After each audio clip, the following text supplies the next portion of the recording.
Yan mga farmer ang bagong park. Ganyan, akala ko taniman ko ito ng gulay, yun pala bulaklak. Tapos yan, lagyan ng ilaw dyan, tapos may upuan dyan. Ayan, may kalsada dito pwedeng daanan ng sasakyan eh. Ayos ah.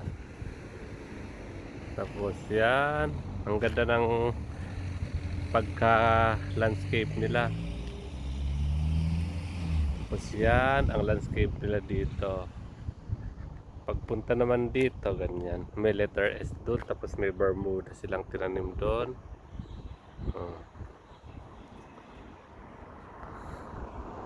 Akala ko maganda yung water system, kaya sabi ko lagyan ko ng lagyan ko ng mga gulay eh. Nakita ko tinaniman ng iba't ibang bulaklak. Ayan yung alaga ko. Mm.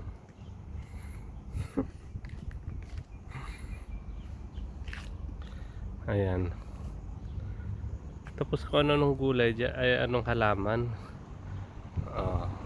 Yan yung upuan. Ganda ng upuan niya. Shalom, shalom.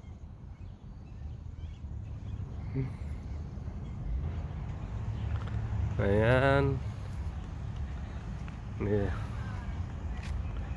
Pumunta dito. Ganyan. Tapos, ay ewan ko kung anong style ng kwan. Bakit iba-iba ang halaman niya, ay bulaklak niya. Hindi ko alam kung anong plano ng kwan nila, landscaping nila. Pero, for sure, maganda na naman ang landscaping nito paglabas.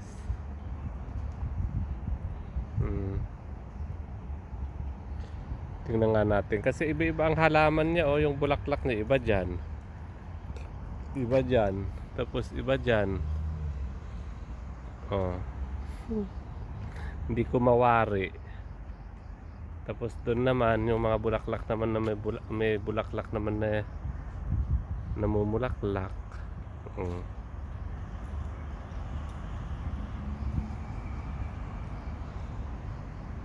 Ba? Maganda kung letter S tong kanya eh, yung ginawa nilang landscaping niya dito, yung para sa mga bulaklak. Tingnan natin kung bago kasi tong lahat na kasi ng building na yan, mga bago. Ayan. Pero ayan yung maganda ng sunset.